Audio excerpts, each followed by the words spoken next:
Irmãos, estamos aqui mais uma vez, mais uma segunda-feira, né? Gratidão a Deus por mais essa oportunidade.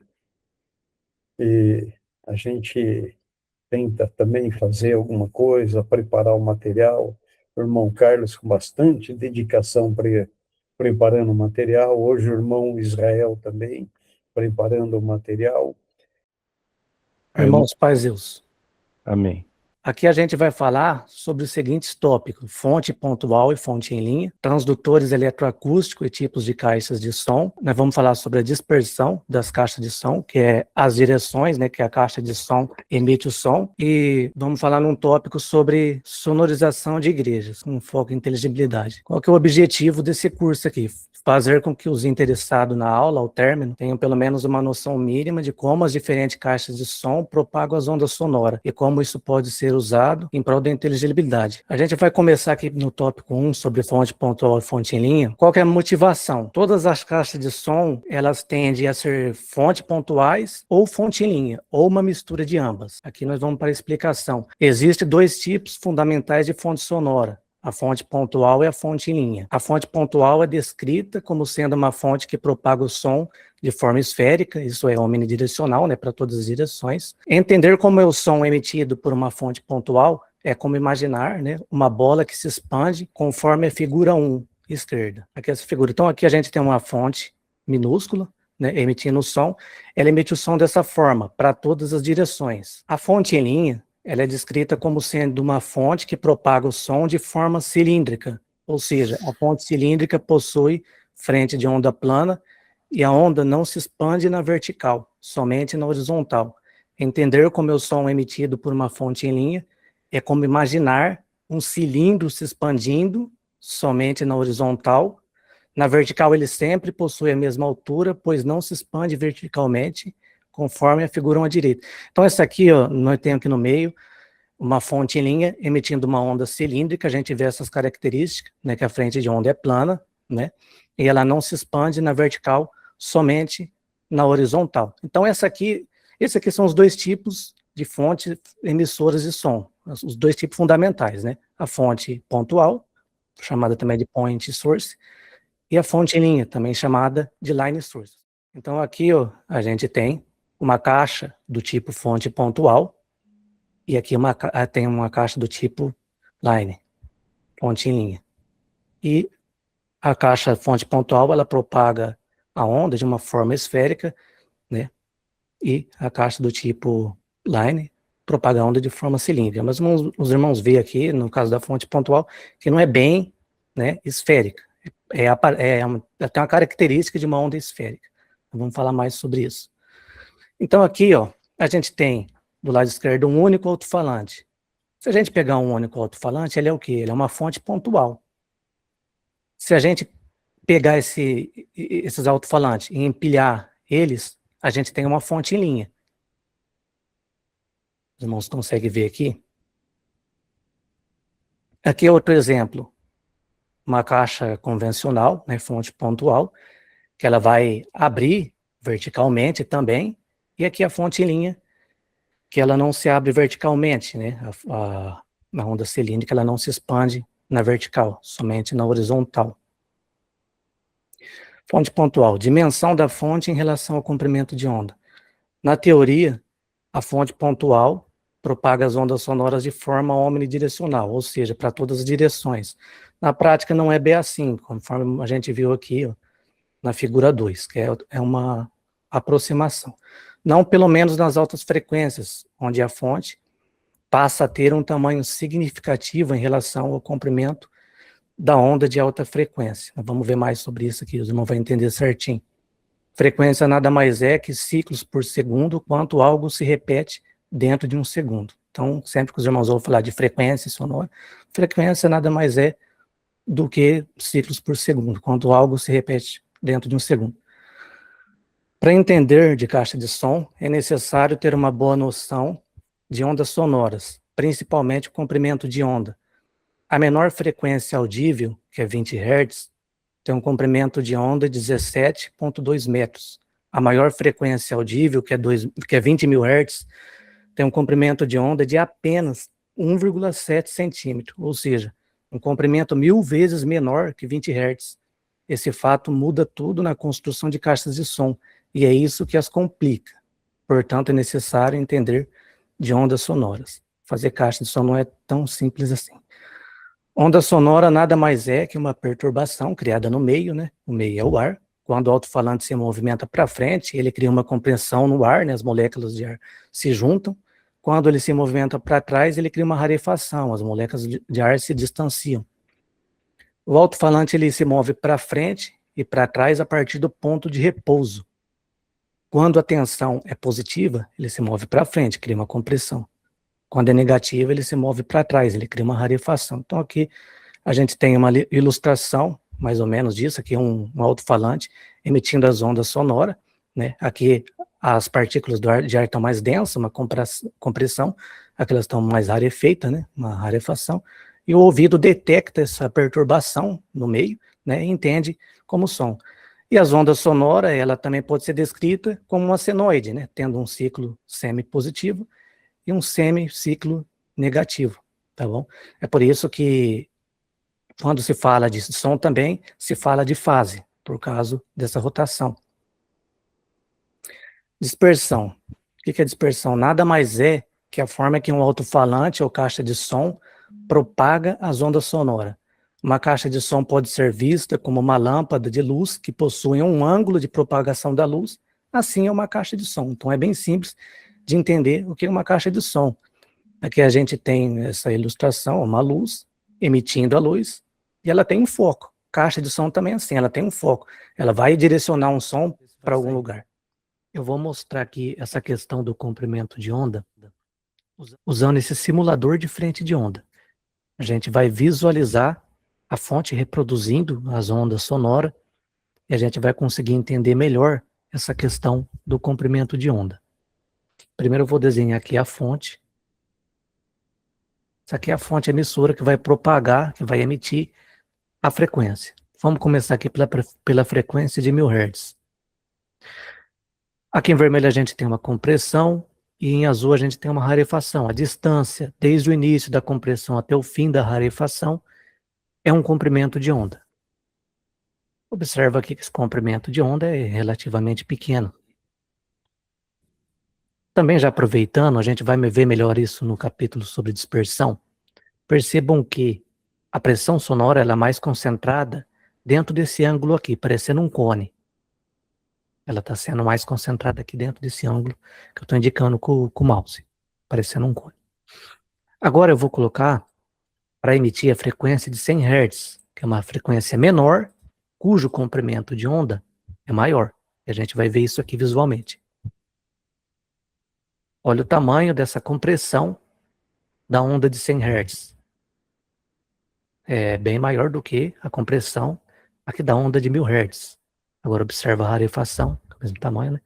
E o comprimento de onda de 100 Hz é bem maior do que o comprimento de onda de 1000 Hz. Outra coisa, falando da dispersão, que a gente vai ter um capítulo que a gente vai falar sobre isso, mas aproveitando, porque esse é o objetivo principal do curso, né, para já dar uma leve introdução, observa que essa frequência de 100 Hz, essa fonte está propagando essa frequência de 100 Hz de uma forma bastante dispersa, está espalhando bem.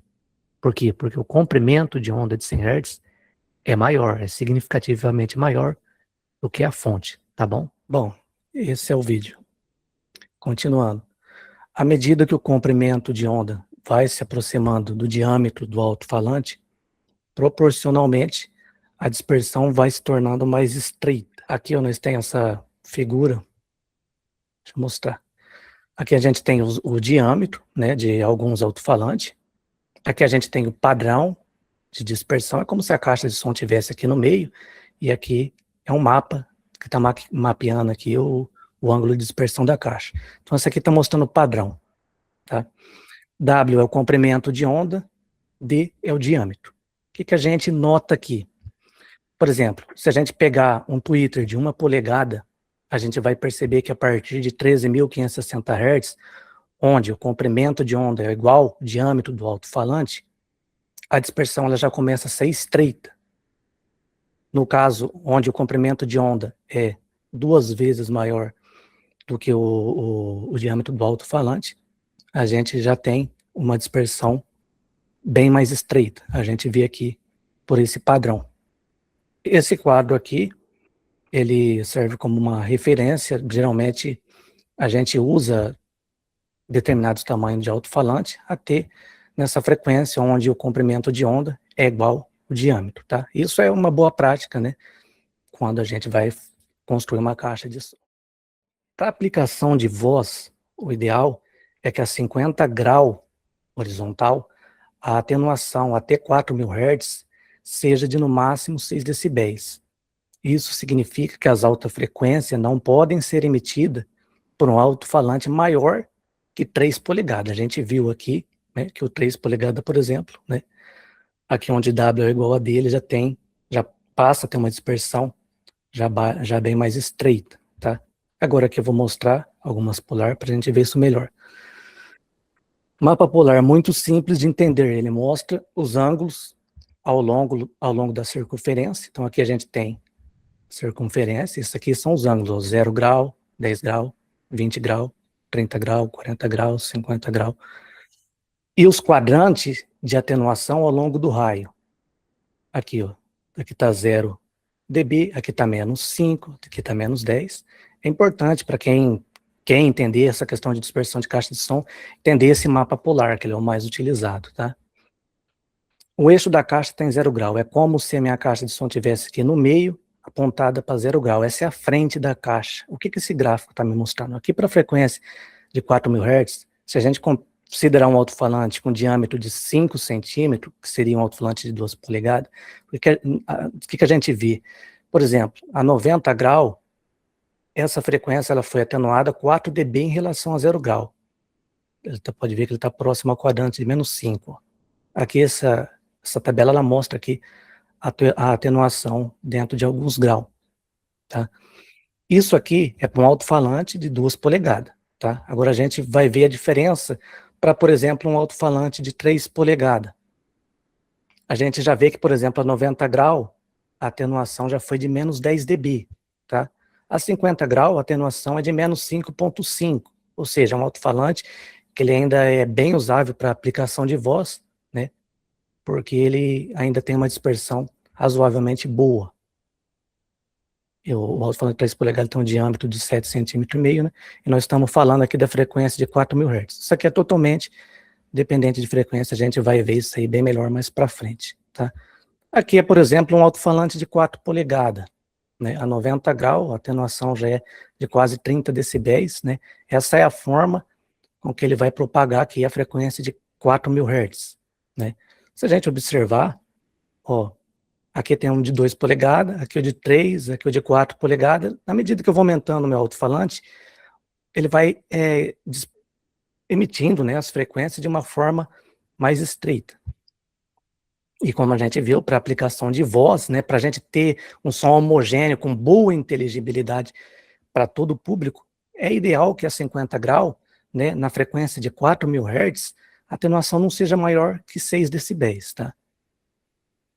Abaixo de 4.000 Hz, como o comprimento de onda é maior, se a 50 graus está menos 6 dB, 4.000 Hz, as frequências mais baixas, a atenuação vai ser ainda menor, tá? As maiores ela vai atenuando cada vez mais. E aqui, por fim, um alto-falante de 6 polegadas, para a gente ver.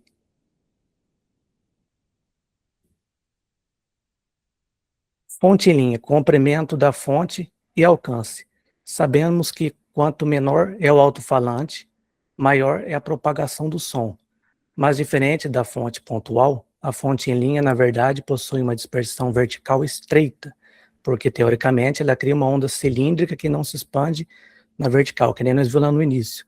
Isso porque a teoria leva em consideração uma fonte em linha de tamanho infinito, porém, no mundo real, as caixas line possuem um tamanho finito. E como já vimos, a menor frequência audível possui 17,2 metros de comprimento. E as caixas line dificilmente possuem mais do que 1 metro de comprimento. De acordo com a figura 7, quando o comprimento de onda é 2 vezes maior que o diâmetro, figura 7, essa figura aqui. Ó, aqui nessa tabela vermelha, né, é quando o comprimento de onda é 2 vezes maior do que o diâmetro. Vou voltar lá. A fonte propaga o som de uma forma muito estreita. O mesmo raciocínio serve para a dispersão vertical também das caixas line, pois para uma dispersão aproximadamente cilíndrica é necessário que a fonte tenha no mínimo 2 vezes o tamanho do comprimento de onda. Isso significa que para 20 Hz, por exemplo, cujo comprimento de onda é 17,2 metros, seria necessário a caixa line possuir 34,4 metros de comprimento. O que se conclui dessa informação é que nas baixas frequências, as caixas line disponíveis no mercado operam como fontes pontuais. Outro problema inerente ao comprimento da fonte em linha finita é que ela não propaga uma onda cilíndrica por distância infinita. Quanto maior é a caixa line, maior é o alcance cilíndrico. Novamente, isso também depende da frequência, porque cada frequência tem o seu comprimento, né? E o que acontece quando a caixa deixa de propagar a onda cilíndrica? Ela passa a propagar a onda de forma esférica, como uma caixa normal. Ou seja, uma caixa line, ela trabalha como line verdadeiramente até certa distância da caixa. Depois, aquela onda dela, ela deforma, se curva, e ela vira uma onda esférica, igual a fonte pontual. Isso é mostrada na figura 10, essa figura aqui. Isso significa que a caixa também deixa de ter uma queda de pressão sonora de 3 dB por dobro de distância, e passa a ser 6 dB, que é uma característica da onda esférica. Não só, espera um pouquinho, que aqui no começo eu acho que eu esqueci de ler isso aqui, ó. A pressão sonora emitida por uma fonte pontual diminui em 6 dB cada vez que a distância dobra. Por exemplo, se é 1 metro a pressão sonora, estamos falando de caixa convencional, tá? Se a pressão sonora a 1 metro é de 100 dB, então a 2 metros a pressão sonora é de 94. Já a fonte em linha, caixa line, essa queda de pressão sonora é de 3 dB, ao invés de 6. Isso porque a fonte em linha não se expande na vertical. Por ela não se expandir verticalmente, não perde, assim, digamos, tanta pressão sonora, tá bom? É por isso que, o Simão já deve ter ouvido falar que caixa line tem um tiro longo, né, um alcance longo. Por causa desse aspecto aí, que a pressão sonora não cai tanto com a distância quanto caixas convencional, principalmente nas altas frequências. Então aqui, ó, a gente vê que aqui tem uma caixa line, né? Até certo ponto aqui, ó, ele emite as ondas sonoras de forma cilíndrica. Depois, ó, ela se expande, ela se curva. Tá vendo que aqui verticalmente já está curva? Ela passa a se trabalhar como uma caixa normal, a caixa convencional. Essa aqui é a fórmula, né, para calcular o alcance cilíndrico de uma line. Se um dia os irmãos precisarem disso, fazer um projeto de sonorização, querer saber o tamanho da line necessário, essa é a fórmula. D é o alcance, né, o resultado. L é o comprimento físico da fonte em linha, o tamanho da caixa line. E lambda é o comprimento da onda de frequência em questão. Todos os comprimentos em unidade idêntica. Por exemplo, se for trabalhar com metro, tem que ser tudo em metro. Usando esta fórmula, para uma caixa line de 1 metro, na frequência de 500 Hz, o alcance cilíndrico é de apenas 2,28 metros, enquanto que para 2000 Hz o alcance é de 9,12 metros. Um guia de ondas de alta frequência, de apenas 15 centímetros de comprimento, tem um alcance em 2000 Hz de insignificante 20 centímetros, bem inferior aos 9,12 metros de uma line com metro. Ou seja, um guia de ondas de 15 centímetros, na frequência de 2000 Hz, ele emite a onda de forma cilíndrica por apenas 20 centímetros, enquanto uma caixa line com 1 metro por 9,12 metros. É importante um instalador profissional ter esse conhecimento. Se ele busca cobrir grandes distâncias, é necessário que a caixa line tenha um comprimento bem longo. Aqui um exemplo, né, de uma montagem de line array para cobrir pequena distância, que a gente vê só 3 células. E aqui é um exemplo, né, de um arranjo de caixas line para cobrir uma distância bem longa. Perceba que tem um monte de caixa empilhada aqui, tá? Então aqui essa caixa ela vai cobrir, ela vai alcançar uma distância bem longa. Essa aqui vai alcançar uma distância bem mais curta do que essa caixa aqui. Agora nós vamos para o tópico 2, a gente vai falar sobre transdutores, subwoofer. É um tipo de alto-falante de baixa frequência de ressonância e alta capacidade de excursão, né? Ele se move em uma boa quantidade para frente e para trás, né? Ele tem uma borda bem grande, que é justamente para isso, para ter uma excursão grande. Seu uso é para frequências entre 20 Hz a 200 Hz, com tamanho que varia entre 3 a 32 polegadas. Já o woofer São alto-falante adequado para frequência entre 40 e 5.000 Hz, possui uma frequência de ressonância FS, né, um pouco mais alta que um sub, e uma capacidade de discursão menor. Seu diâmetro varia entre 2 e 32 polegadas. O woofer, na verdade, ele é focado mais em médio grave, né, enquanto o sub nas frequências mais baixa mesmo, né, um sub. Aqui são os alto-falantes full range. O que é um alto-falante full range? Um tipo de alto-falante que responde em quase todo o espectro, adequado para frequência de 40 a 20.000 Hz. A gente ouve as ondas sonoras de 20 Hz até 20.000 Hz, tá? Se estiver abaixo de 20 Hz, o ouvido não vai detectar, você não vai perceber som. Se estiver acima de 20.000 Hz, também a pessoa não vai notar. E a maioria das pessoas, na verdade, não ouve acima de 16.000 Hz. Aqui tem uma foto do alto-falante full range. Aqui, alto-falantes concêntricos axiais. São dois alto-falantes ou mais em uma única estrutura, centrados no mesmo eixo. Esses alto-falantes, um detalhe importante é que eles têm bobina separada. Por exemplo, os alto-falantes da Fosto, aqui a gente vê a bobina, né, do woofer dele, e aqui a gente vê a bobina do tweeter dele, tudo centrado no mesmo eixo, tá? Tweeter, alto-falante com alta frequência de ressonância, capacidade de discursão bem limitada, sendo adequado para frequências de 1.000 a 20.000 Hz. Seu tamanho varia entre 0,5 a 4 polegadas. Aqui tem uma foto de tweeter.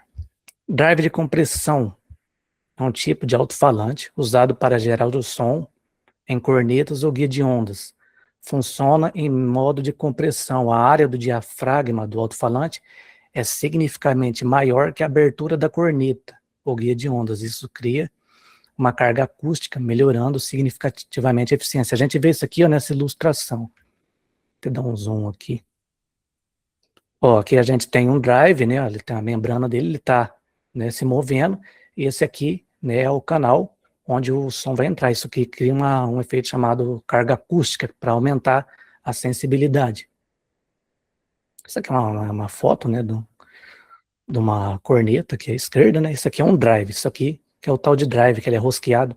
O drive a gente compra ele separado e rosqueia a corneta nele. As cornetas são um dispositivo que, além de alta eficiência, ainda pode controlar a dispersão com que o som é emitido. Algumas cornetas também podem ser utilizadas com alto-falantes apropriados ao invés de driver. Essa questão de corneta é bastante legal porque se a gente quiser fazer uma caixa com um determinado ângulo de dispersão, a gente consegue através de corneta. Guia de ondas.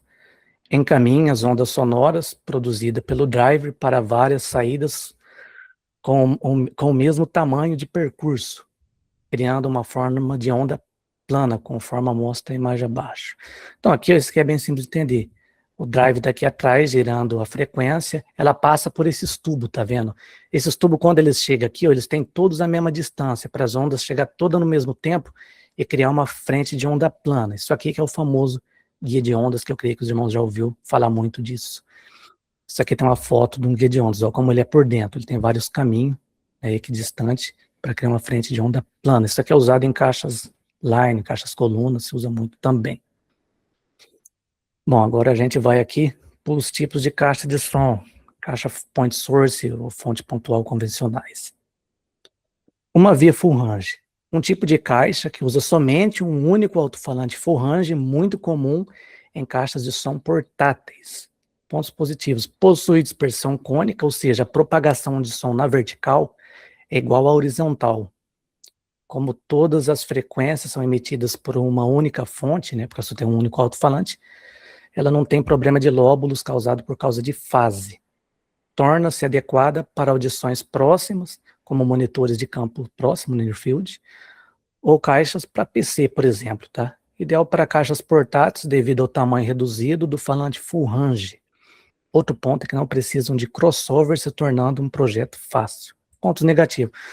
Possui capacidade de pressão sonora limitada. A partir de 4 polegadas, a dispersão torna-se um problema nas altas frequências. Aqui uma foto de uma caixa full range. Essas caixinhas de som que o pessoal usa em computador também, que só tem um alto-falante, também é uma caixinha full range, tá? Tem alto-falantes full range grande, que nem a gente viu lá. Observações. Para melhor aproveitamento das baixas frequências, a caixa tem que ser dutada ou do tipo linha de transmissão. Caixa dutada é aquelas que tem um duto nela, tem um furo nela, uma abertura, aquilo lá para aumentar o grave. Multivias. Uma caixa de som multivias possui um alto-falante para diferentes faixas de frequência, podendo ser 2 vias, 3 vias ou mais. 2 vias. Sistema 2 vias utiliza um woofer para frequências até cerca de 3.000 Hz, né? Geralmente possuem um tamanho de 4 polegadas ou mais, o woofer. Já para as altas frequências, utiliza um tweeter ou drive. Isso aqui, por exemplo, é a JBL Control, um exemplo de caixa 2 vias. Ela tem um woofer aqui, eu acho que é de 5 polegadas ou 6, e ela tem um tweeter. Então, isso aqui é uma caixa 2 vias. Isso aqui, por exemplo, ó, que é a caixa 3 vias. Essas caixas utilizam um woofer ou subwoofer de maior dimensão para as baixas frequências. Já para os médios, utilizam um woofer de menor dimensão, adequado para ter cerca de 3.000 Hz, com dimensões a partir de 2 polegadas, podendo ser drive também. E, novamente, um tweeter ou drive para as altas frequências. Então, esse aqui é um exemplo de caixa 3 vias. Tem um woofer aqui, para as baixas frequências. Para as médias, ela tem esse outro woofer pequeno, né, desenvolvido para as altas frequências. E um tweeter. Pontos positivos. Sistemas multivias flexibiliza o uso de alto-falantes adequado para cada faixa de frequência. Isso é uma vantagem para dispersão, sensibilidade, pressão sonora e baixa distorção. Pontos negativos. Diferente de um sistema full range, as diferenças entre as fontes, melhor dizendo, as distâncias entre as fontes prejudicam a dispersão vertical da caixa, tornando-a diferente da dispersão horizontal. Exige um circuito de crossover também, muitas das vezes complexo, para um bom resultado, com resistores, né, que consomem parte da potência emitida pelo amplificador. Por exemplo, filtros Zobel para alinhar a impedância. Uma boa solução é usar processador para crossover ativo. Tá? Agora vamos falar das caixas concêntricas, coaxial. Uma caixa de som que utiliza alto-falante concêntrico, sendo o tipo mais comum o uso de alto-falantes coaxiais, 2 vias. Pontos positivos. Reúne o que tem de melhor em um sistema full range e em um sistema multivias, sem ter os mesmos problemas. Assim como num alto-falante full range, a propagação vertical é igual à horizontal e possui a vantagem de ter uma via separada de tamanho pequeno, adequado para as altas frequências. Isso significa que a dispersão de um concêntrico é melhor do que um full range de um sistema multivia também. Também possui a mesma vantagem de pressão sonora de um sistema multivias.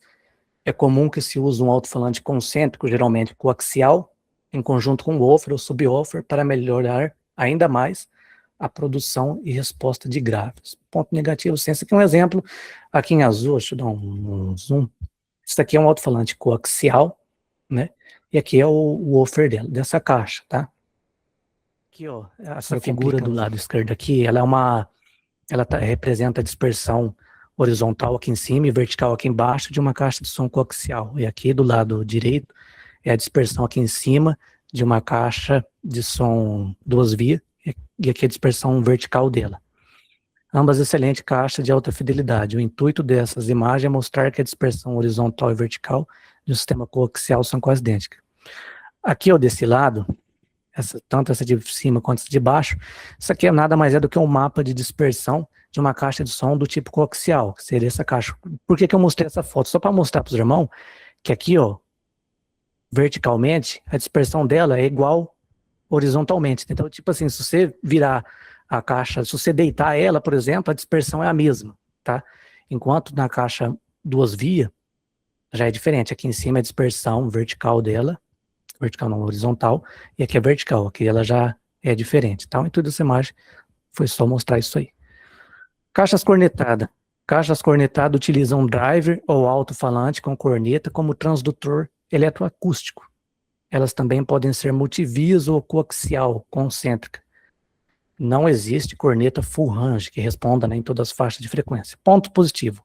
É o tipo de caixa mais comum para sistema de PA, né, para aplicação de voz, né, show, essas coisas, é o tipo de caixa mais utilizado, né, pois produz mais pressão sonora do que caixas normais, né. Além disso, ou melhor dizendo, do que caixas usando alto-falante. Além disso, é ideal para aplicações onde se busca diretividade controlada. Como eu falei, a corneta, se a gente consegue construí-la de um modo que a gente consegue controlar a dispersão, já que as cornetas, né, pode ser projetada para ter um ângulo de cobertura vertical e horizontal específicos. Os pontos negativos, é muito importante frisar que cornetas devem ser do tipo de diretividade constante, para que a resposta não varie terrivelmente, mesmo dentro do ângulo de cobertura em que a corneta foi projetada. Cornetas de não de diretividade constante tendem a ser terríveis. Agora vamos para as caixas line, né? O primeiro modelo de caixa aqui é a caixa line vertical de uma via full range, né? Que é um tipo de caixa line que utiliza um empilhamento vertical de alto-falantes full range. Os pontos positivos. É ideal para aplicação onde se busca inteligibilidade da fala. Possui dispersão vertical estreita, ampla dispersão horizontal, se feita com falantes de até 3 polegadas, né? Caixas slim que são adequadas para ambientes internos. Fisicamente, são caixas slim. Pontos negativos, tem a mesma desvantagem de uma caixa point source full range, onde não é adequada para aplicações que precisam de pressão sonora muito elevada, como shows e eventos ao ar livre. Tá? Aqui um exemplo de uma caixa line com 24 alto-falantes, de 2 polegadas. Line vertical multivia, é um tipo de caixa line que utiliza um empilhamento vertical de alto-falantes, geralmente 2 vias, sendo um empilhamento para os médio grave e o outro empilhamento para as alta frequência. Ponto positivo, as mesmas vantagens de uma line, uma via, porém ele suporta mais pressão sonora. Pontos negativos, sem um exemplo, a JBL CBT70, que o irmão Carlos falou lá no início do vídeo, né, ela tem aqui 16 tweets para as alta frequência, e para o médio grave ela tem um empilhamento aqui de 4 woofer de 5 polegadas, tá? Então a CBT70 é uma caixa que ela produz uma pressão sonora bem alta. Aqui tem outro modelo de line vertical 2 vias, tá? Eu não lembro qual que é o fabricante dessa aqui não. Agora vamos para as line horizontal. São caixas multivia que, quando empilhadas, formam uma fonte em linha, geralmente compostas por um guia de ondas no centro e woofers ao lado do guia de ondas, né? Pontos positivos, suportam elevada pressão sonora, sendo adequado para aplicações que precisam de pressão sonora muito elevada a distâncias muito longas. Pontos negativos, sem. Observação, é muito importante que o instalador saiba que somente uma caixa line horizontal não é uma fonte em linha. Uma única line horizontal se comporta como uma caixa point source, uma caixa normal, fonte pontual. Apesar do guia de ondas que cria uma frente de onda plana, o seu tamanho, cerca de 20 centímetros, é insignificante para criar uma onda cilíndrica utilizável, que nem eu citei lá um de 15 centímetros, um alcance lá de 20 centímetros em 2000 Hz, tá? Os woofers que emitem as baixas e médias frequências não estão em uma configuração de empilhamento. Portanto, são efetivamente fontes pontuais. Uma única line horizontal é considerada uma célula de line array. Assim como em uma line vertical uma via, que usa alto-falantes full range, cada line horizontal equivale a um alto-falante full range que, quando empilhados, formam uma fonte em linha. Eu estou falando isso, irmão, porque eu já vi muitos irmãos, né, pôr uma caixa de som, uma única caixa de som line horizontal dessa aqui no teto e falar que tem uma line. Não é bem assim. Se os irmãos observar que os alto-falantes, os woofer de médio grave, geralmente isso aqui vai responder a ter uns 1.500, 2.000 Hz, dependendo da caixa, se for barata, ter mais. Eles não estão no empilhamento. Isso aqui é uma point source, tá? Isso aqui não é uma line. Agora, aqui, ó, é um exemplo. Aqui do lado direito a gente tem uma point source, e aqui quando eu fiz o empilhamento, eu tenho uma line source. É muito interessante. Os irmãos também têm essa distinção. Agora vamos falar do tipo de caixa, que eu acho que é um dos mais comuns, que é a caixa coluna, né? As caixas coluna possuem muitas variantes, sendo o tipo mais comum um empilhamento vertical de woofers e um guia de ondas no centro, ou na parte superior da caixa para emitir as altas frequências. Geralmente são caixas 2 vias. São caixas muito comuns em PA ou som caseiro. É importante frisar que, assim como as caixas line, as caixas colunas são dotadas de dispersão vertical estreita, o que é bom para aplicações voltadas para a inteligibilidade. A gente vai falar muito sobre isso ainda mais para frente. A maioria das caixas colunas utilizam para as altas frequências o guia de ondas, que é, por sua vez, estreita a dispersão vertical das altas frequências. Porém, devido ao seu tamanho reduzido, as características cilíndricas com uma queda de pressão sonora por dobra distância de 3 dB, por exemplo, das ondas emitidas pelo mesmo, perdura por muita curta distância, né? Porque o guia de ondas é muito pequeno. Outra vantagem do guia de ondas é que o mesmo possui dispersão horizontal ampla. Em outras palavras, podemos dizer que uma caixa line propaga o som com características de uma onda cilíndrica e que uma caixa coluna tem características de uma caixa line. Se os irmãos não entenderam muito bem isso aqui, depois os irmãos pegam a apostila, relê isso aqui de novo. Pontos positivos. Para a inteligibilidade, a dispersão vertical estreita é uma vantagem. A caixa coluna, né, ela produz, como eu já falei, uma dispersão vertical estreita. Pontos negativos. Diferente de uma line vertical, 2 vias, os woofers em uma caixa coluna estão separados da fonte emissora de alta frequência. Isso acaba criando uma dispersão vertical problemática. Se faz necessário que os ouvintes estejam no foco do guia de ondas, para que tenham um bom aproveitamento das altas frequências. Caixas colunas podem utilizar cornetas ou tweeter, que é um dispositivo point source. Nesse caso, devido ao empilhamento vertical de woofers, podemos dizer que somente na região de frequências emitida por ele é que ocorre característica semelhante ao que ocorre em uma caixa line. Há alguns modelos de colunas com arranjo de tweeter, line source. Outro problema é que alguns fabricantes colocam um filtro passa alta, né, no drive, o tweeter, numa frequência muito alta.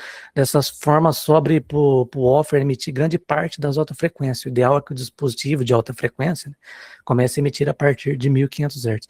Então aqui, ó, a gente tem alguns exemplos, né, de caixa coluna, né. A gente tem aqui essa primeira, né, ela tem um empilhamento aqui de vários woofers, e aqui ela tem um empilhamento também de 2 guias de ondas, né. É que nem eu falei ali no texto, a dispersão vertical, né, a onda cilíndrica, é dependente de frequência. Por que é dependente de frequência? Para os médio grave, eu creio que até uns 2000 Hz, quem está emitindo essas frequências é o woofer. E nas altas frequências quem está emitindo é esses guias de ondas, tá? Então ela não é que nem uma caixa line 2 vias, por exemplo, aqui, ó, a JBL CBT70, ó, a fonte emissora é inteira, e na frente, elas estão na frente do woofer, elas são concêntricos, né? Aqui tem um outro exemplo, né, essa segunda caixa coluna, ela tem um guia de ondas aqui no meio, tá? Essa outra caixa coluna aqui, ela tem um arranjo pequeno aqui de 3 tweeter, né?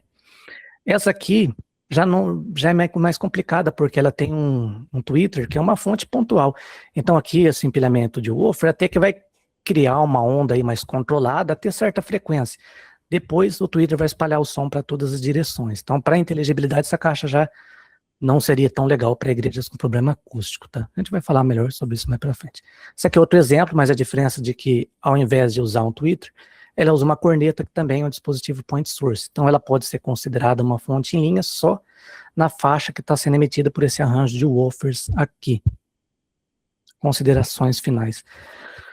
Nenhuma caixa de som propaga onda cilíndrica conforme a teoria, assim como nenhuma propaga uma onda esférica conforme a teoria. O motivo já vimos ao longo desse curso. A caixa de som tende a ter características de onda cilíndrica ou tende a ter característica de onda esférica, uma mistura de ambas, em uma mesma caixa, como é o caso de algumas caixas coluna, né? Por exemplo, essa aqui, ela tem esse empilhamento de woofers, característica do que de onda cilíndrica, mas ela tem esse tweeter, que é uma point source. Então essas caixas aqui, elas é uma mistura de fonte em linha com fonte pontual, né? Depois os irmãos lendo essa apostila, quando os irmãos bater o olho numa caixa de som que vê os alto-falantes, os irmãos já vai ter uma noção do que tipo de caixa que é, como que ela está emitindo as ondas, tá bom?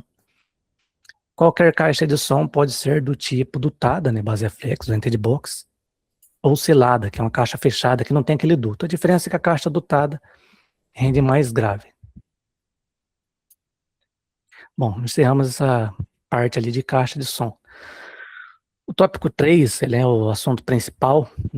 Vamos agora para o tópico de dispersão. A forma com que uma caixa de som propaga. Agora vamos para o tópico sobre dispersão. A forma com que uma caixa de som propaga diferentes frequências é o assunto mais importante a saber sobre caixas de som, principalmente técnicos que fazem sonorização de PA. No vídeo a seguir, vamos visualizar a dispersão de uma caixa de som do tipo Point Source, uma K-Array caixa ST18P, e de uma caixa Dynasource JBL-CBT100. Essa aqui é a caixa da K-Array, e essa aqui é uma caixa da JBL. Eu vou abrir o vídeo aqui, o vídeo é extenso, uns 17 minutos. Esse assunto sobre dispersão de caixas de som, a forma com que diferentes caixas de som propagam diferentes frequências, ele é realmente um assunto complexo.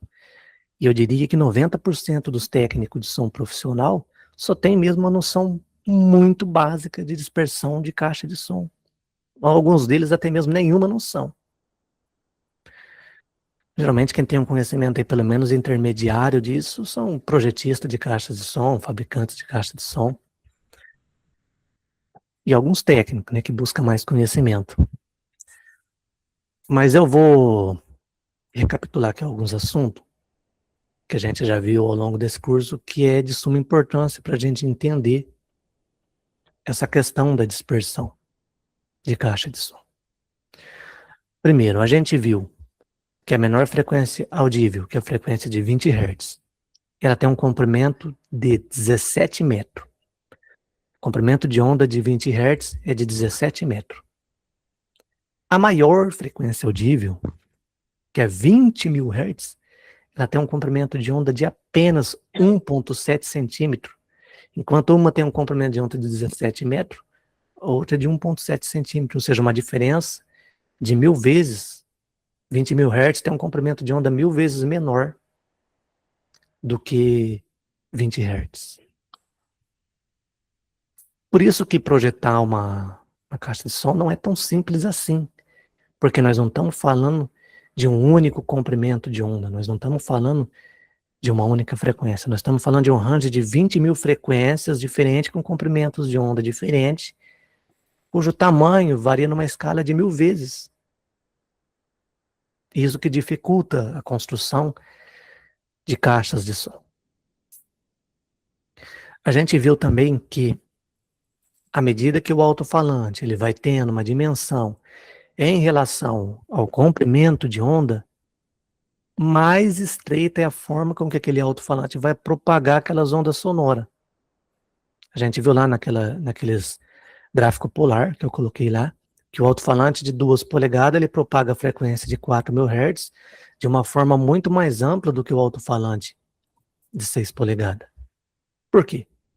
Porque o alto-falante de 2 polegadas é 3 vezes menor do que o alto-falante de 6 polegadas. Então, obviamente, que ele vai propagar a frequência de 4.000 Hz de uma forma bem mais ampla do que o alto-falante de 6 polegadas. Então, à medida que o alto-falante ele vai aumentando em tamanho, mais estreita é a propagação das ondas sonoras. Outra coisa também, na prática não existe uma fonte emissora que propaga as ondas sonoras de uma forma perfeitamente esférica, assim como é a teoria. A gente já falou sobre isso. Por quê? Porque a teoria considera que a fonte é infinitamente pequena. Mas no mundo real, na prática, não existe nenhuma fonte emissora de som, não existe nenhum alto-falante que é infinitamente pequeno. Então, não existe uma fonte emissora no mundo real que propaga as ondas sonoras de uma forma perfeitamente esférica. Até mesmo um tweeter de 1 polegada, que dá 2,5 centímetros de diâmetro, ele vai propagar a maior frequência audível, que é 20.000 Hz, que tem um comprimento de onda de 1,7 centímetros, de forma estreita. Até mesmo um tweeter. Aqui à esquerda, esse gráfico polar, o mapa polar, é de uma caixa do tipo fonte pontual, point source. Aqui à direita é de uma caixa do tipo line source, uma fonte linha, uma caixa line. Esse gráfico polar aqui, o mapa polar, ele é bem simples de entender. Primeiro, a caixa está localizada bem aqui, no centro do gráfico, tá? Apontada para 0 grau. Essa aqui, 0 grau, é a frente da caixa, como se a gente estivesse aqui olhando para frente da caixa, aqui em 0 grau, tá bom? Cada quadrante desse aqui, ó, em direção ao centro, aqui está equivalendo a uma atenuação de menos 4 dB. Então, aqui, ó, menos 4, menos 8, menos 12, menos 16, até menos 40, tá? Em vermelho é a dispersão, é a cobertura horizontal da caixa. E em azul é a cobertura vertical da caixa. Então vamos lá. Imagina o seguinte, imagina que a pessoa está sentada aqui na frente da caixa, em 0 grau, tá? Bom, aqui esse gráfico polar, ele está mostrando a frequência de 1000 Hz. Então a pessoa vai ouvir aqui 1000 Hz numa referência de 0 dB. A pessoa que está sentada aqui na frente da caixa em 0 grau. Agora, se essa pessoa se mover horizontalmente para, por exemplo, 60 graus está abaixo do quadrante de menos 8 dB, né? Tá próximo, aqui em 60 graus a pessoa vai ouvir a frequência de 1000 Hz, mais ou menos uns menos 10 dB em relação a 0 grau. Ou seja, 60 graus essa caixa, horizontalmente falando, na frequência de 1000 Hz, está atenuado em cerca de menos 10 dB, entendeu? Então isso aqui, esse mapa é muito simples de entender. Então 0 grau é a frente da caixa, e ele mostra, à medida que a gente vai andando aqui horizontalmente, ele mostra qual que é a atenuação que vai ter dentro daquela frequência, né, que ele está exibindo, porque esse mapa polar, ele exibe aqui uma frequência por vez. Mesma coisa que no mapa vertical, que é em azul, né. Por exemplo, se a pessoa está aqui em 0 grau, aí imagina que essa pessoa se move aqui para baixo da caixa, entendeu? Ergue a caixa para cima, não sei. Mas se ela chega aqui em 45 graus da caixa, está abaixo do quadrante de menos 4 dB, aqui está mais ou menos uns menos 6 dB de atenuação em 45 graus em relação a 0 grau, entendeu? Então, eu creio que deu para entender aí que esse gráfico é bem simples de entender. Agora, uma coisa que é muito legal da gente ver aqui é que a dispersão, a forma com que a caixa vai propagar, tanto horizontalmente quanto verticalmente, é totalmente dependente de frequência. Inclusive, eu recomendo os irmãos assistir esse vídeo num notebook ou no computador, porque eu acho que na tela do celular vai ficar até ruim para enxergar. Aqui não sei se dá para ver as frequências, tá? Aqui é as frequências. Eu vou rodando aqui a bolinha do mouse, ele vai alterando a frequência. Já em primeiro momento aqui, o importante dizer que as baixa frequência, elas são propagadas de forma omnidirecional. Porque, por exemplo, 20 Hz tem um comprimento de onda de 17 metros. Então, mesmo que a caixa tiver 1 metro, ela é muito menor do que esse comprimento de onda. Então, essa onda vai ser espalhada para todas as direções, de forma omnidirecional. Então, aqui, eu estou movendo, rodando aqui a bolinha do mouse e está aumentando a frequência. Ó. E vão observando como que a dispersão da caixa, tanto horizontal quanto vertical, vai se estreitando à medida que a frequência vai aumentando. Ó, estou aumentando a frequência e ela vai se estreitando. E perceba também que é totalmente dependente de frequência, a forma com que a caixa dispersa, que propaga o som, tá? Depende muito da frequência. Por exemplo, aqui já é 1000 Hz. Aí vamos aumentando. À medida que vai aumentando a frequência, a caixa vai se tornando mais direcional, porque o comprimento de onda vai diminuindo. E a fonte passa a ter um tamanho significativo em relação ao comprimento de onda. Tá bom, aqui, por exemplo, já é 5000 Hz. Se a gente pegar essa caixa de som, que é uma caixa excelente, nós estamos falando de uma caixa de $8.000.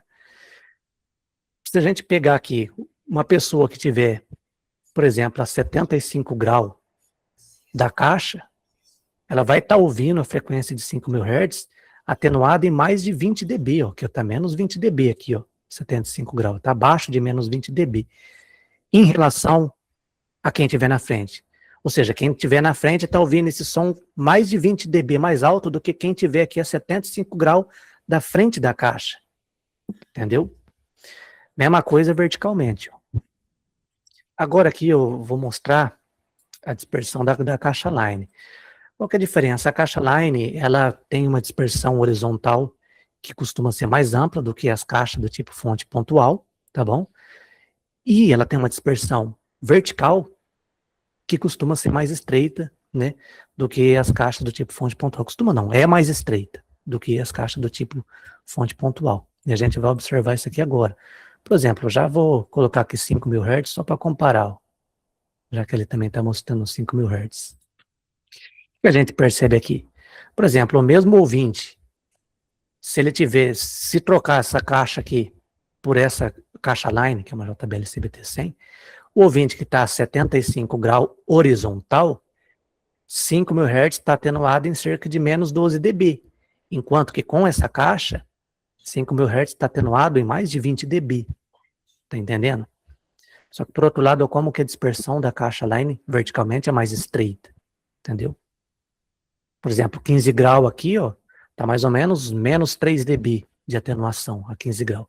Enquanto que aqui, ó, tá 1, 2, 3, tá mais de 12 dB de atenuação aqui em 15 graus, enquanto aqui tá 3 dB. Então, verticalmente, é uma caixa que ela propaga, né, as frequências de uma forma muito estreita. Agora, vamos observar e a propagação de frequência dessa caixa desde o início. Que eu estou aumentando a frequência, ela vai se estreitando.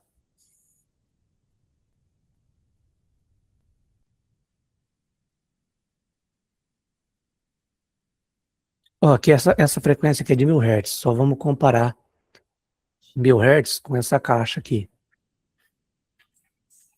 Perceba que em 1.000 Hz, ó, para o ouvinte que estiver ouvindo essa caixa line, se ele for para o lado da caixa, 90 graus, ela está atenuada em menos de 4 dB, mais ou menos uns 3 dB apenas de atenuação horizontalmente em 1.000 Hz. Enquanto essa, ó, se a gente pegar aqui o gráfico horizontal, está abaixo de 16 dB de atenuação, ou seja, a caixa line, ela tem uma dispersão bem mais ampla horizontalmente do que uma caixa fonte pontual.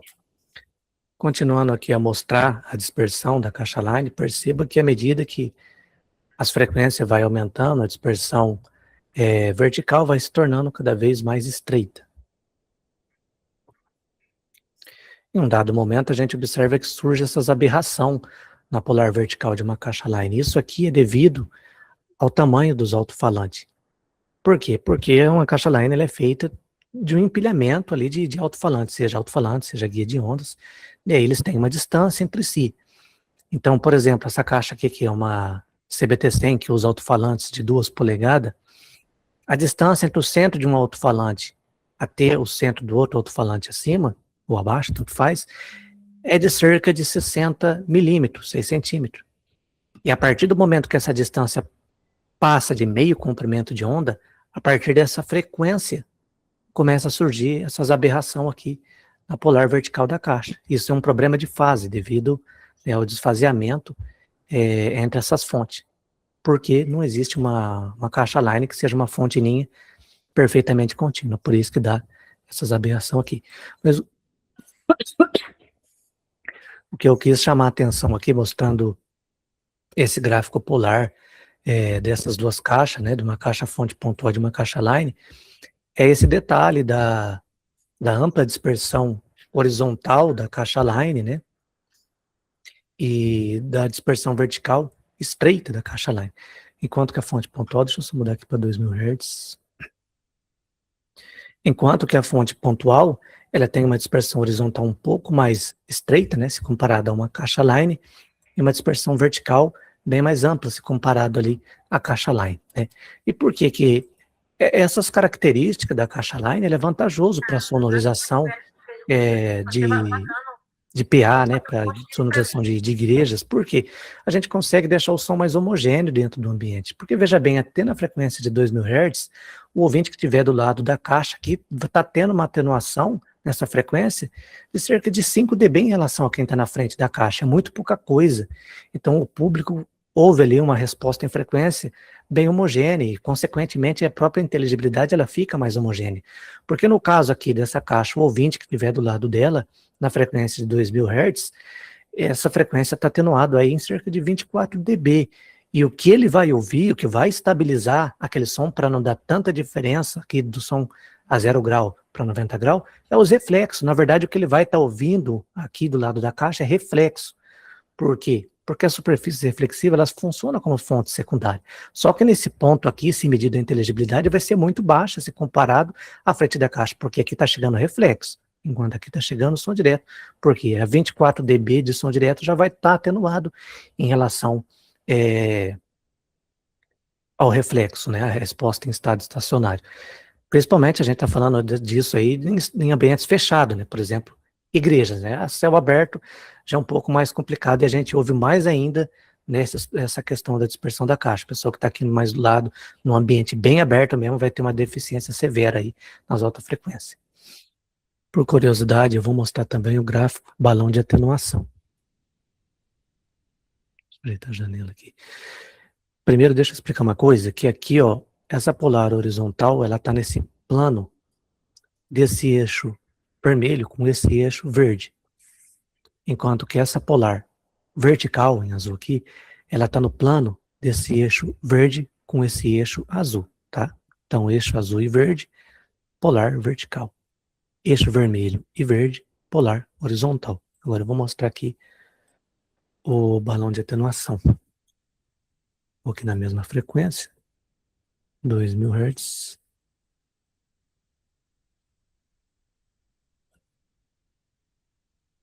Esse gráfico aqui, ele está mostrando o quê? Ele está mostrando a dispersão em 3 dimensões, diferente desse que está mostrando em 2 dimensões nos planos que a gente falou, que é o que equivale ali ao centro da caixa. Se a gente observar de cima, ele tem o mesmo aspecto aqui, horizontal, que esse gráfico. E se a gente prestar atenção aqui no meio, né, nesse plano desse eixo azul com esse verde, a dispersão vertical aqui é igual, tá bom? É que ele está mostrando em 3D.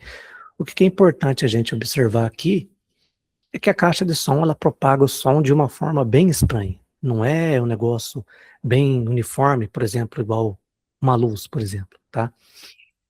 E é totalmente dependente de frequência. Então é por isso que a gente precisa conhecer um mínimo dessa questão da dispersão da caixa de som para, né, não estar cometendo falhas na instalação, né, que é comum a gente ver caixas muito no alto, totalmente sem angulação, né, o público totalmente fora da dispersão da caixa. A gente vai falar um pouco mais sobre isso mais para frente, tá?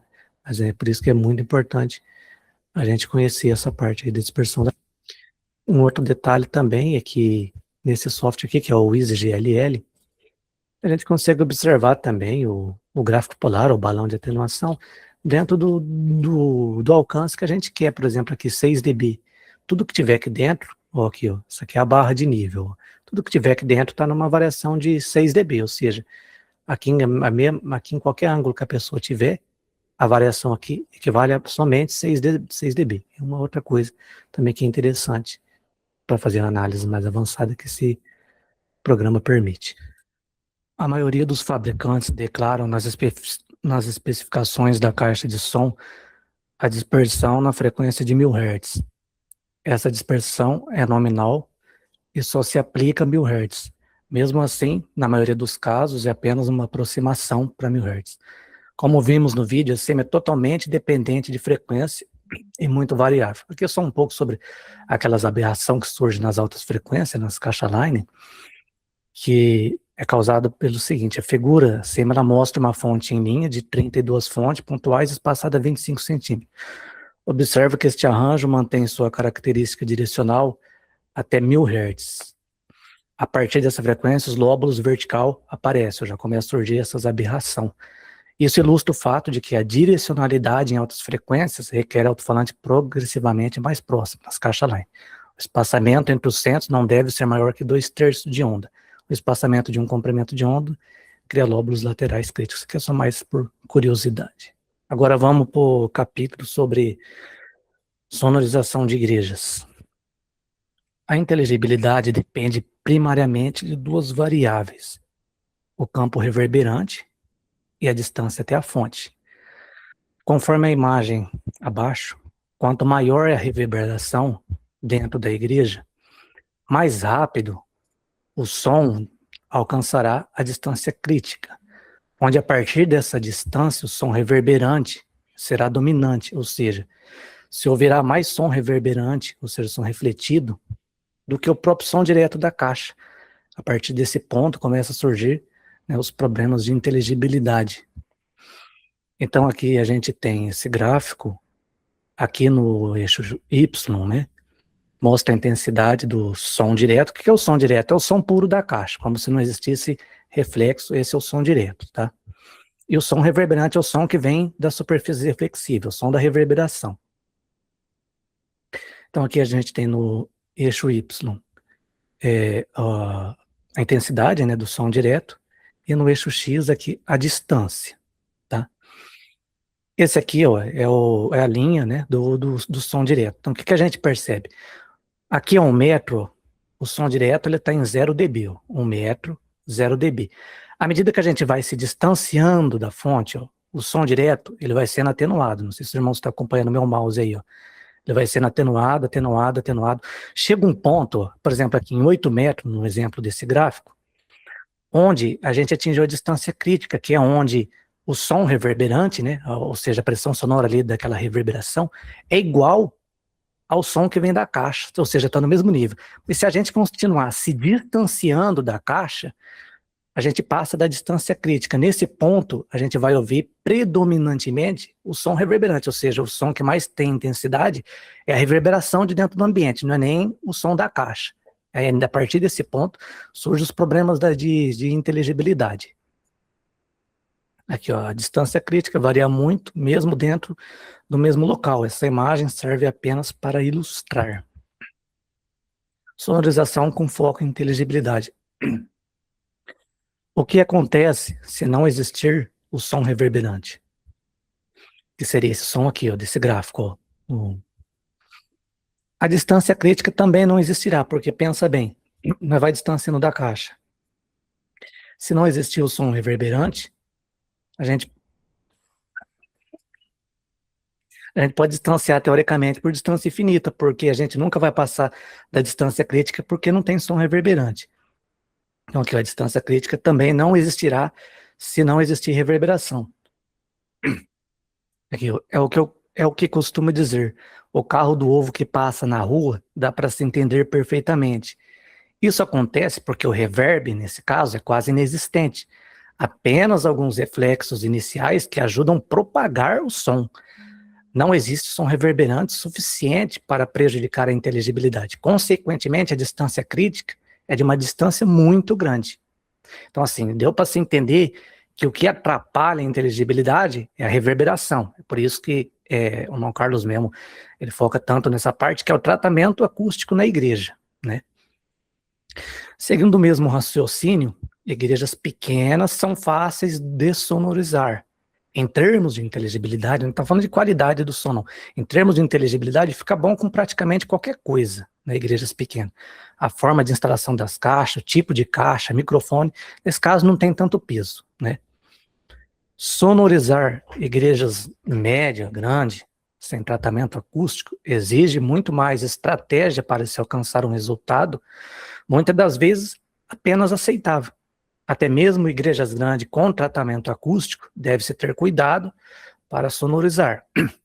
Ou seja, a igrejinha pequena, salinha, essas coisas, é fácil, né? Que nem eu cito o exemplo, o carro de propaganda que passa na nossa rua, como não tem reverb, a gente entende o som.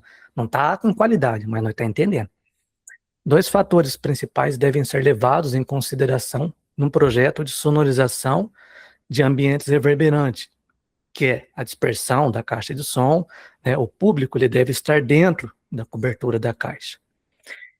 E a distância até a fonte, as caixas não devem estar distantes do público, pois em ambientes reverberantes, a distância crítica é muito curta. Em outras palavras, em ambientes reverberantes, precisamos de mais fontes sonoras, ou seja, a gente precisa ter mais caixa. Quanto mais reverberação, mais o público tem que estar perto das caixas, consequentemente a gente precisa de mais caixa, não tem outra solução. Porque aqui, ó, se a gente tem um campo reverberante muito alto, o que sobra para nós? A distância até a fonte. Quanto mais eu me aproximo da fonte, mais eu ouvo o som direto. Aqui, ó. O problema mais comum em sonorização de nossas igrejas é a negligência da dispersão da caixa. Não é incomum caixas instaladas bem alto nas paredes laterais e totalmente retas, sem ângulo vertical algum. Dessa forma, grande parte do público permanecerá fora do ângulo de cobertura da caixa de som. Quando se deixa uma caixa de som totalmente sem ângulo vertical, muito som será refletido nas paredes laterais, obviamente, e no teto, principalmente caixas point source, que tem maior dispersão vertical, né? As caixas convencional, já falei bastante disso, né? As caixas convencionais têm uma abertura vertical maior e a line, a dispersão vertical é bem estreita, né? Isso prejudica a inteligibilidade, pois quanto mais reflexos a caixa cria dentro do ambiente, mais intenso é o som reverberante, ou seja, esse som reverberante aqui, ó, ele é causado, né, porque as caixas de som emitem som na superfície reflexiva, que reflete som para dentro de novo e cria-se essa pressão sonora de som reverberante dentro do ambiente. De mesma relevância, também não adianta o público ser mantido dentro da cobertura da caixa de som e a distância do público até a caixa ser grande. Eu vou até depois mostrar um exemplo disso aqui. A distância até a fonte e a dispersão são fatores que influenciam, né, diretamente a distância crítica. Para o público fora da cobertura da caixa, a distância crítica será de uma distância muito curta.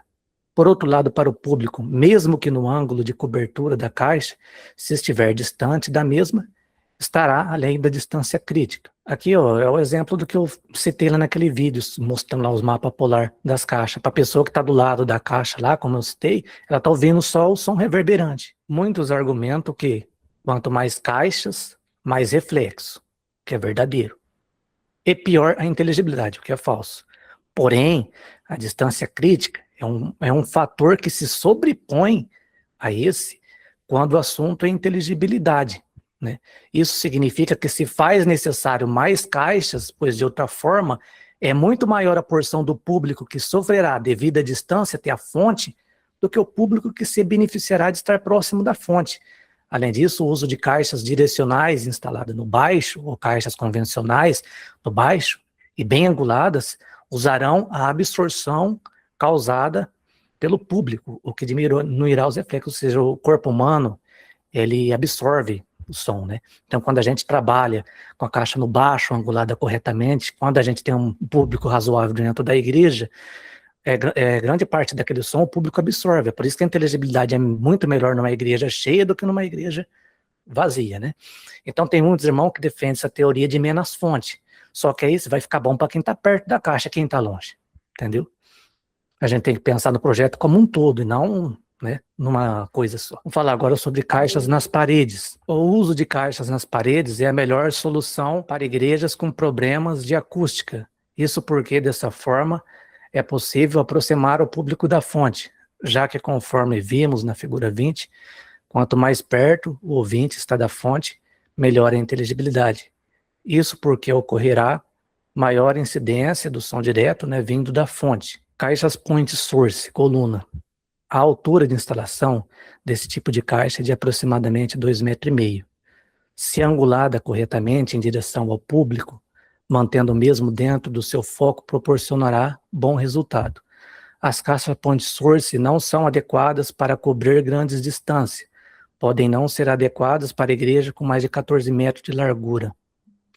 O eixo da caixa deve estar apontado para cerca de 1/3, 33%, da largura da igreja, na altura de 1,20 m, que é a altura média do ouvido quando o público está sentado. A distância entre as caixas deve ser de até 5 metros. A primeira caixa deve ser instalada a 1 metro para frente do primeiro banco. A angulação horizontal deve ser entre 30 a 45 graus. Caixas line. Esse tipo de caixa não deve ser instalada acima de 1,60 m, sendo a altura ideal 1,40 m, tá?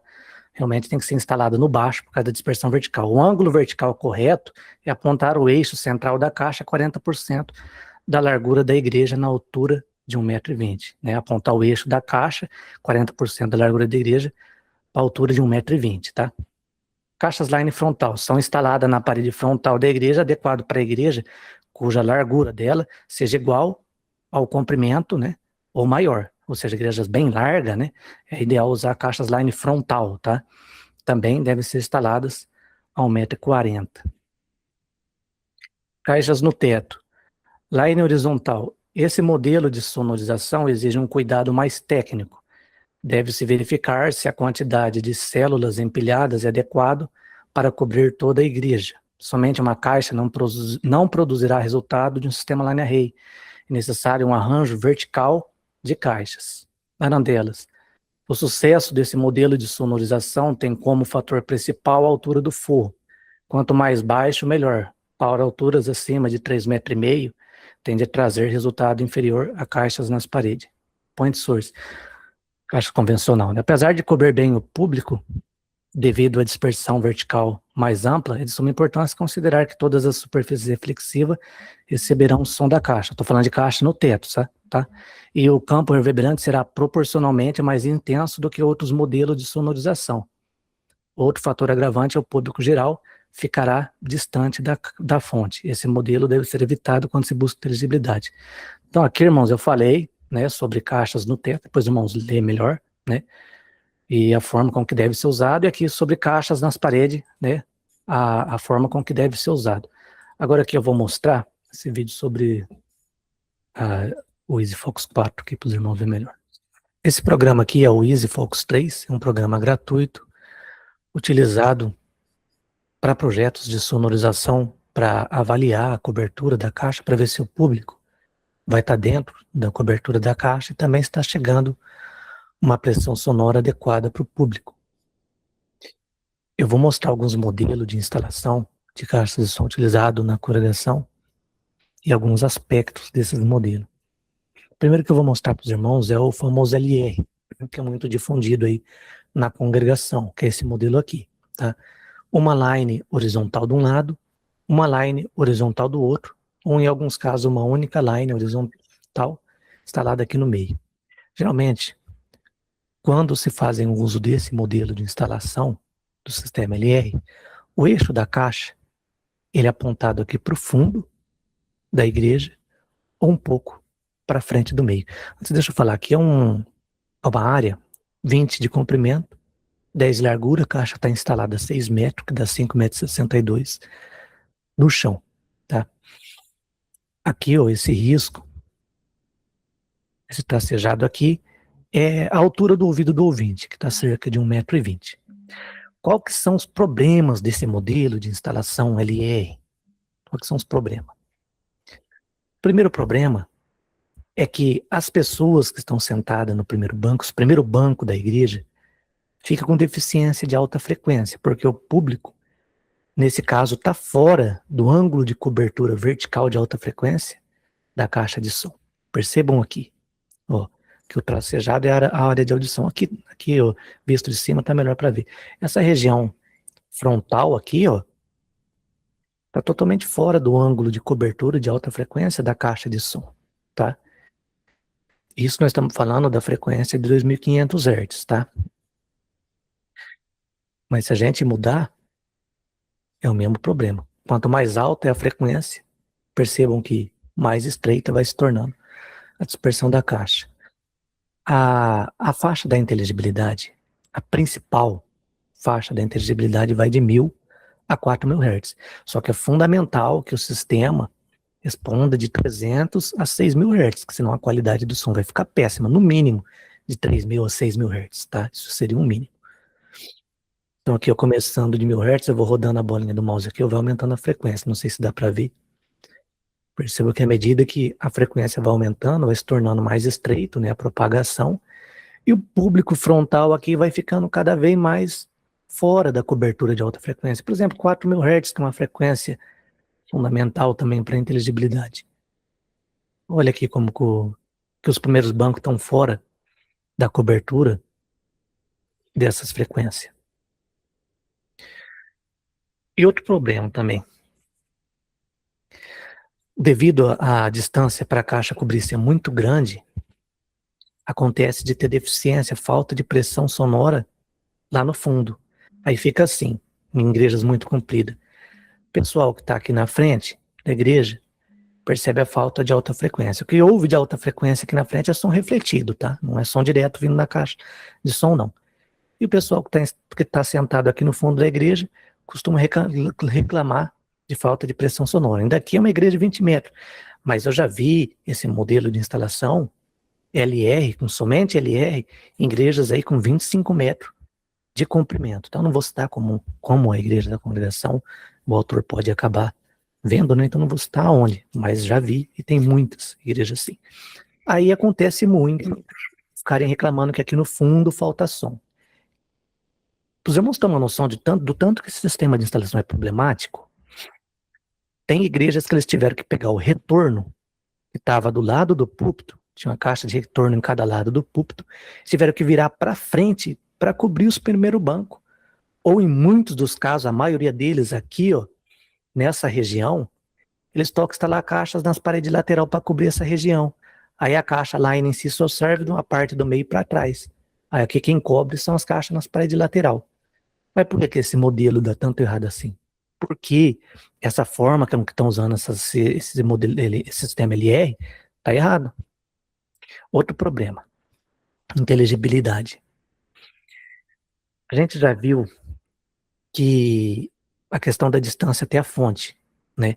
O público tem a gente está falando de ambiente com reverberação, né? Não está falando de campo aberto, que não tem problema, a pessoa se estiver ouvindo pode estar 1 quilômetro do som que vai entender, né? Mas a gente está falando de ambiente fechado, com reflexo, e a gente viu que se estiver muito longe da fonte, a gente está num campo predominantemente de reverberação, o que mais se ouve é a pressão sonora vindo dos reflexos da superfície reflexiva e não da caixa de som, entendeu? Irmãos, eu conversando aqui com o irmão Leazor, nós vamos deixar para continuar essa apresentação para segunda-feira. Deus abençoe, a minha parte fica encerrada aí. Irmão Israel, foi maravilhoso, tá? Teu material está excelente, muito rico seu material, tá? Deus o abençoe, Deus abençoe os nossos irmãos.